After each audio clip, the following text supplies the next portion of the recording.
하나님의 말씀은 에스라 10장 1절에서 7절 말씀입니다. 에스라 10장 1절에서 7절 말씀입니다. 구약성경 724면입니다. 오늘 말씀은 에스라 10장 1절에서 7절 말씀입니다. 에스라가 하나님의 성전 앞에 엎드려 울며 기도하여 죄를 자복할 때 많은 백성이 크게 통곡하며 이스라엘 중에서 백성의 남녀와 어린아이의 큰 무리가 그 앞에 모인지라. 엘람 자손 중 여이엘의 아들 스가냐가 에스라에게 이르되 우리가 우리 하나님께 범죄하여 이 땅 이방 여자를 맞이하여 아내로 삼았으나 이스라엘에게 아직도 소망이 있나니 곧 내 주의 교훈을 따르며 우리 하나님의 명령을 떨며 준행하는 자의 가르침을 따라 이 모든 아내와 그들의 소생을 다 내보내기로 우리 하나님과 언약을 세우고 율법대로 행할 것이라. 이는 당신이 주장할 일이니 일어나소서, 우리가 도우리니 힘써 행하소서 하니라. 이에 에스라가 일어나 제사장들과 레위 사람들과 온 이스라엘에게 이 말대로 행하기를 맹세하게 하며 우리가 맹세하는지라. 이에 에스라가 하나님의 성전 앞에서 일어나 엘리아삽의 아들 여호하난의 방으로 들어가니라. 그가 들어가서 사로잡혔던 자들의 죄를 근심하여 음식도 먹지 아니하며 물도 마시지 아니하더니 유다와 예루살렘에 사로잡혔던 자들의 자손들에게 공포하기를 너희는 예루살렘으로 모이라. 아멘. 우리는 하나님 바라기여야 합니다. 해바라기가 태양을 향하듯이 하나님을 향하여 서는 사람들이 되기를 주의 이름으로 축복합니다. 지난 목요일 아침 일찍 충남 광천에 다녀왔습니다. 어느 분에게 식탁 김을 선물 받았는데 짜지 않고 맛있다며 그것을 사러 가자고 했기 때문입니다. 명절 전이라 택배에 시간이 걸리고 이것저것 구경도 하고 잠시 머리도 식힐 겸 다녀왔습니다. 난생 처음 그렇게 큰 김공장은 처음 봤습니다. 그런데 돌아와서 보니 제가 물건값을 낸 것보다 몇 개가 더 왔습니다. 거래 명세서를 확인해 보아도 명세서보다도 더 왔습니다. 제가 승용차를 후진시키고 직원이 물건을 내주며 아내와 함께 뒷자리와 트렁크에 실었는데 제가 확인을 못했습니다. 저도 뒤늦게 함께 짐을 실었지만 차에 다 실을 수 있을까 걱정만 했지 정확한 숫자를 확인하지를 못했습니다. 참으로 난감했습니다. 그래서 어떻게 했을까요? 전화를 걸어 자초지종을 설명하고 더 온 물건값을 무통장 입금으로 해 주었습니다. 직원에게서 고맙다는 이야기를 받았습니다. 제가 목사라고 말하였더니 목사님 고맙다는 말을 몇 차례 들었습니다. 물건값을 제대로 치르렀으니 찜찜한 물건을 다른 사람에게 선물하지 않을 수 있게 되어 다행입니다. 참으로 잘한 셈이지요. 근데 여러분, 이제부터 제 부끄러운 이야기를 들어주십시오. 저에게는 아픈 기억이 있습니다. 제가 군에서 사병으로 연대 군종병을 했는데 제대하던 해에 사단 군종부에서 어버이날 선물로 고향 부모님께 수건을 보내드리는 사업을 했습니다. 군인들에게 신청을 받아 사단에 보고하고 그 물건을 받아 신청한 사람들에게 나누어 주는 것입니다. 사단에서 물건을 받았는데 수건 10장이 더 왔습니다. 덤으로 온 줄 알고 제가 그것을 가지고 인심을 썼습니다. 그런데 나중에 사단에서 수건이 더 가지 않았느냐고 연락이 왔는데 부끄럽게도 거짓말을 했습니다.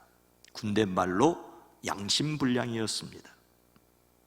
그렇게 지나갔으면 제 기억에 남지 않았을 터인데 하나님께서 그 일을 제 기억에 깊숙이 새겨주셨습니다.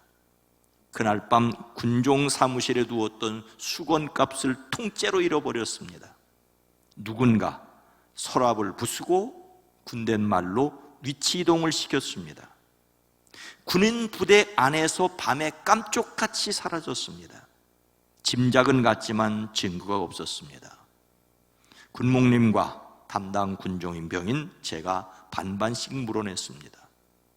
수건 10장 값의 몇 배를 집에서 붙여달라고 형님에게 부탁을 해야 했습니다.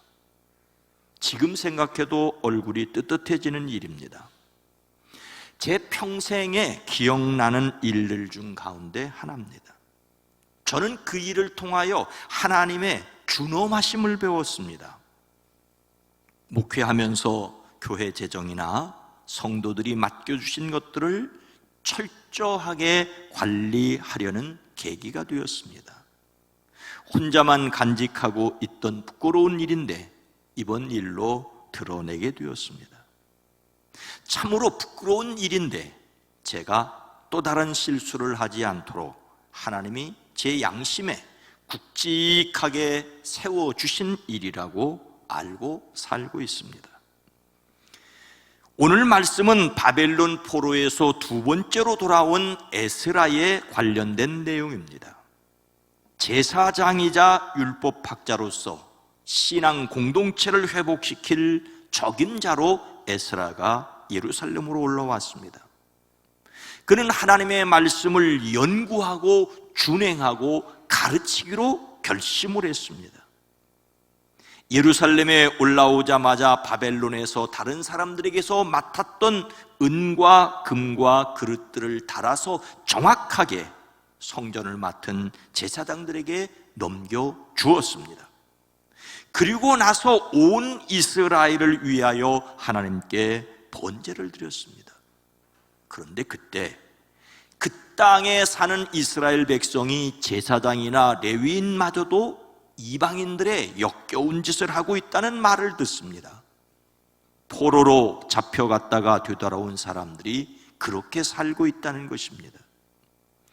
에스라는 너무나 기가 막혀 겉옷과 속옷을 찢고 머리카락과 수염을 뜯으면서 주저앉았습니다. 넋을 잃고 앉았다가 슬픔을 가누지 못한 채로 찢어진 겉옷과 속옷을 몸에 그대로 걸치고 무릎을 꿇고 두 팔을 들고 하나님께 기도를 드렸습니다. 그들이 하나님의 교훈을 잊고 살아가고 있는 것을 안타까워하였습니다. 에스라는 누구 앞에 잘못을 고백합니까? 1절 전반절 말씀입니다. 에스라가 하나님의 성전 앞에 엎드려 울며 기도하여 죄를 자복할 때에, 에스라는 하나님의 성전 앞에 엎드려 울면서 백성의 죄를 자백하였습니다.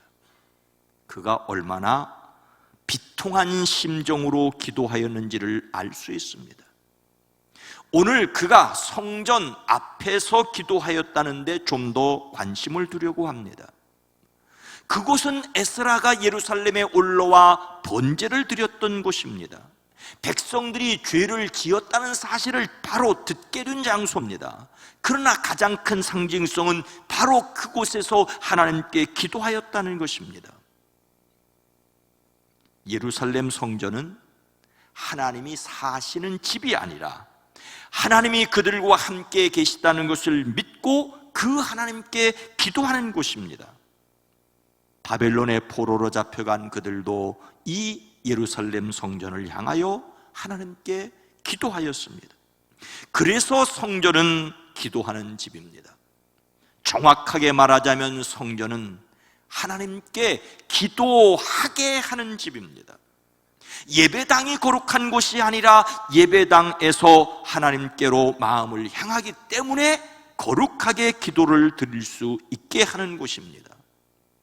에스라는 백성의 죄악을 가지고 하나님 앞에 섰습니다. 그러자 사람들이 에스라 주변에 모여 함께 큰 소리로 슬퍼하였습니다. 2절 말씀입니다. 엘람 자손 중 여히엘의 아들 스가냐가 에스라에게 이르되 우리가 우리 하나님께 범죄하여 이 땅 이방 여자를 맞이하여 아내로 삼았으나 이스라엘에게 아직도 소망이 있나니. 에스라가 성전 앞에서 슬퍼하며 백성을 위하여 기도할 때 그 기도를 듣고 함께 슬퍼하던 사람들 중에 스가냐라는 사람이 있었습니다. 그는 말합니다. 우리가 주변에 있는 이 땅 백성에게서 이방 여자를 데려와서 아내를 삼음으로써 하나님께 죄를 지었습니다. 그들의 잘못은 그 땅에 이방 여자를 아내로 맞았다는 것입니다. 우상 숭배자인 이방 여인을 아내로 맞은 것은 오직 하나님만 섬기겠다는 순수한 신앙을 포기한 것이었습니다. 솔로몬이 이방 여인들을 아내로 맞아들이고 그들의 우상을 섬김으로 그 자신뿐만 아니라 백성을 죄를 짓게 했고 나라가 남유다와 북이스라엘로 갈라지게 했습니다. 바벨론 포로에서 돌아온 그들이 그런 역사적인 사실을 잊고 같은 짓을 반복했습니다. 계속해서 스가냐가 말합니다. 3절 후반절 말씀입니다. 우리 하나님과 언약을 세우고 율법대로 행할 것이라. 스가냐는 백성이 무엇을 잘못했는지를 분명하게 알았습니다. 그들이 국제 결혼을 했다는 것이 문제가 아닙니다. 이방의 우상을 섬기는 죄를 지었다는 것이 문제입니다. 이것은 하나님 앞에서의 범죄였습니다. 그래서 다시 하나님과 언약을 세우고 하나님의 말씀대로 살아가기를 결심했던 것입니다. 그들은 하나님께로 되돌아서기를 결심하였습니다. 정확하게 진단해야만 정확하게 처방할 수 있다는 것은 신앙생활에서도 마찬가지입니다. 몇 가지 증상을 수그러들게 하는 것도 도움이 될 때가 있지만 완전한 치료를 하기 위해서는 근원적인 문제를 해결해야 합니다. 하나님께 죄를 지었기에 하나님 앞에서 잘못하였음을 인정하고 하나님께로 돌아서야 합니다. 요즘은 어떤지 모르겠습니다만 예전 사극에 내 죄를 내가 알렸다 매우 쳐라, 이런 대사가 자주 등장을 했죠. 무엇을 잘못했는지도 모르고 단지 매가 무서워 무조건 잘못했다고 합니다. 이런 형편이다 보니 매를 이기는 장사가 없다는 말도 생겼습니다. 무조건 잘못했다는 말은 사실은 회개도 아니고 무조건 잘못했다고 말하게 하는 것은 어리석은 것입니다. 하나님의 뜻이 무엇인지를 알고 얼마나 벗어났는지를 깨달아야 합니다. 그리고 하나님께로 제대로 돌아와야 합니다. 명절에 고향으로 가려는 마음처럼 하나님께로 거듭거듭 돌아서는 저와 여러분 모두가 되기를 주의 이름으로 축복합니다. 이런 에스라 한 사람의 행동은 어떤 영향력을 끼쳤습니까? 1절 말씀입니다. 에스라가 하나님의 성전 앞에 엎드려 울며 기도하여 죄를 자복할 때에 많은 백성이 크게 통곡하며 이스라엘 중에서 백성의 남녀와 어린 아이의 큰 무리가 그 앞에 모인지라. 에스라가 하나님의 성전 앞에 엎드려 울며 기도하며 죄를 자백하자 많은 사람이 에스라 주변에 모여서 큰 소리로 슬피 울었습니다. 아직 에스라는 외롭지 않습니다. 에스라가 슬피 울며 통곡하자 많은 사람들이 모여와 함께 통곡하였기 때문입니다. 통곡하였다는 말은 여기에서 눈물을 흘리며 소리를 지르며 우는 것입니다. 에스라가 엎드려 울자 사람들도 함께 울었습니다. 에스라 한 사람의 눈물이 많은 사람을 감동하였습니다. 그때 에스라에게 힘을 실어주는 사람이 있었습니다. 그는 엘람 자손 스가냐로 하나님께 죄를 지었지만 아직도 이스라엘에게 희망이 있다고 말한 사람입니다. 제사장 에스라의 가르침을 따르겠다고 하였습니다. 그가 에스라에게 말합니다. 그러므로 이제 일어나십시오. 이 모든 일은 제사장님이 맡아서 하셔야 합니다. 우리가 제사장님을 도와드리겠습니다. 용기 있게 밀고 나가십시오. 그러자 에스라는 어떻게 했습니까? 5절 말씀입니다. 이에 에스라가 일어나 제사장들과 레위 사람들과 온 이스라엘에게 이 말대로 행하기를 맹세하게 하며 무리가 맹세하는지라. 바벨론에서 돌아온 사람들이 주변 이방 사람들과 똑같은 짓을 하고 있다는 말에 에스라는 엎드려 회개했고 그곳에 있던 많은 사람들이 함께 울었습니다. 그리고 스가냐의 격려에 힘입어 에스라가 일어나 이제 결심하자고 했습니다. 이에 사람들은 어떻게 했습니까? 에스라는 스가냐의 응원을 힘입어 조금도 지체하지 않고 일어나 이스라엘 사람들에게 죄를 돌이키고 하나님과 언약을 새로 맺는 일을 시작했습니다. 에스라는 지도급 제사장들과 레위 사람들과 그곳에 있는 사람들에게 그들이 말한 대로 하겠다고 맹세하라고 요구했습니다. 그들은 그렇게 하겠다고 맹세하였습니다. 한 사람이 시작하여 큰 무리가 회개하게 되었습니다. 이것이 앞서 스가냐가 말한 희망입니다. 그는 이스라엘이 아직도 소망이 있다고 말하지 않았습니까? 비록 하나님께 죄를 범하였을지라도 회개하면 희망이 있다는 말입니다. 이방 여인들과 결혼하여 그들의 우상을 섬기는 심각한 죄를 지었다 할지라도 하나님께로 돌아오면 언제나 희망이 있다는 말입니다. 그러나 그 희망을 살려가기 위해서는 함께 회개해야 합니다. 시작은 에스라 한 사람이 하였지만 그 주변에 있는 사람들이 함께 울며 회개했습니다. 제사장들과 레위인들이 먼저 결심했습니다. 그러나 지도자들만의 회개로 끝나지 않습니다. 포로에서 돌아온 모든 백성을 예루살렘에 모이라고 하였습니다. 여기에서 에스라는 좀 강압적인 방법을 사용하였습니다. 사흘 안에 예루살렘으로 오지 않는 사람들은 지도자들과 원로들의 결정에 따라 재산을 빼앗겠다고 합니다. 사로잡혀 온 백성들의 모임에서 내쫓겠다고 하였습니다. 그래서 사흘 안에 유다와 베냐민 사람들이 모두 예루살렘에 모였습니다. 온 백성이 성전 앞들에 모여 떨었습니다. 사태가 이러하였기 때문도 있지만 큰 비까지 내리고 있었기 때문입니다. 에스라는 모인 사람들에게 간곡하게 호소하였습니다. 이제 주 우리 조상의 하나님께 죄를 자백하고 그 뜻을 따르십시오. 그 땅에 있는 이방 백성과 관계를 끊고 그들이 데리고 사는 이방 아내들과도 인연을 끊으라고 하였습니다.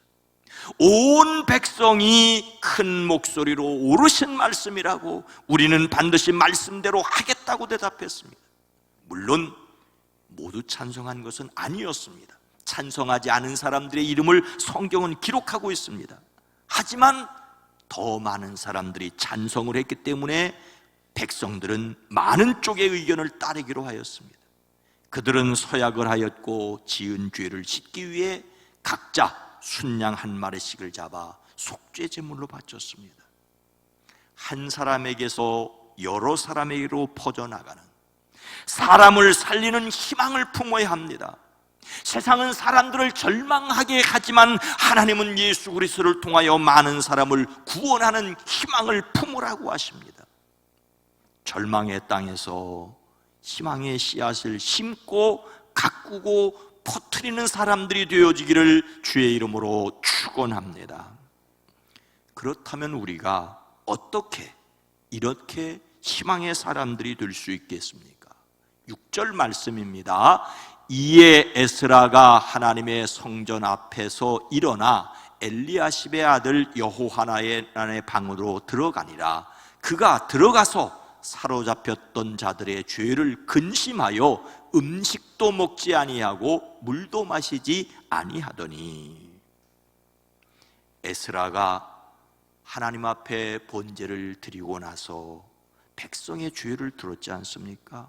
그래서 회개하며 눈물로 슬피 울자 주변 사람들이 함께 울었습니다.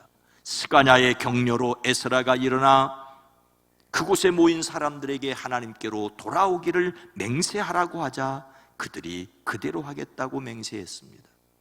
에스라의 요구에 백성들이 맹세했다고 해서 모든 이스라엘 백성이 예루살렘으로 다 모이도록 하는 것은 결코 쉽지 않았습니다.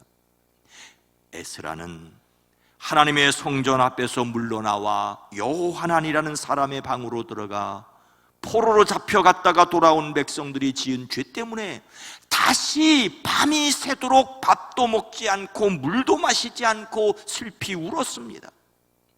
에스라는 또 기도하였던 것입니다. 백성들의 뜨거운 반응에도 불구하고 에스라는 기도하기를 멈추지 않았습니다. 한 방을 택하여 거기서 백성을 위한 기도를 계속했습니다. 에스라는 바벨론을 출발하여 예루살렘으로 올라올 때도 금식하지 않았습니까? 그런데 이번에는 음식뿐만 아니라 물도 마시지 않고 밤을 새웠습니다. 하나님의 도우심 없이는 신앙개혁이 결코 이루어질 수 없다는 것을 알았기 때문입니다. 그가 얼마나 기도했는지는 성경에 기록하고 있지 않지만 백성들에게 예루살렘으로 모이는 말미가 사흘이었으니 그동안은 기도했을 것입니다. 그는 철야 금식 기도를 하며 결단하였기에 백성들에게 그토록 강력하게 말할 수 있었습니다. 에스라가 본격적인 개혁에 들어가기에 앞서 이렇게 금식하며 기도하였던 것은 신앙의 개혁이 그만큼 중요하다는 것인 동시에 신앙의 개혁이 또한 그만큼 어렵다는 것을 말하고 있습니다. 하나님의 도우심 없이는 성공할 수 없다는 것입니다. 에스라는 자신을 철저히 낮추고 오직 하나님을 의지했습니다. 그는 제사장이었고 율법에 익숙한 학자였지만 또한 간절히 하나님 앞에 기도하는 기도의 사람이었습니다. 에스라처럼 자기 민족을 위하여 기도한 여러 사람들 중에 신약 성경에서 한 사람을 꼽으라면 바울입니다. 로마서 10장 1절은 이렇게 기록하고 있습니다. 형제들아, 내 마음에 원하는 바와 하나님께 구하는 바는 이스라엘을 위함이니 곧 그들로 구원을 받게 함이라. 로마서 9장과 10장과 11장은 바로 동족 이스라엘을 위한 내용입니다. 바울은 동족 이스라엘의 구원을 위하여 하나님께 기도했습니다.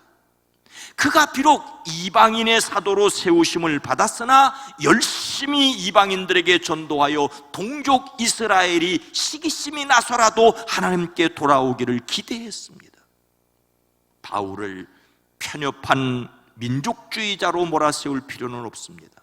다만 동족을 위해서도 간절히 기도한 사람이라는 것입니다. 이 세상을 위하여 우리가 간절히 기도해야 합니다. 이분은 1909년에 태어났습니다. 국운이 기울어가던 조선 땅에 태어나 일지하에서 성장했습니다. 일제를 멸망시키려면 중국을 지배해야 한다는 소박한 꿈에 중국으로 건너가 마적단에 가입하기도 했었습니다. 이분을 가리켜 대한민국의 농촌운동가라고 가나안 농군학교를 세운 김용기 장로님이십니다. 민족을 위한 뜨거운 마음을 가졌던 그가 예수님을 만났습니다. 예수님의 광야에서의 기도처럼 울부짖어 기도했습니다.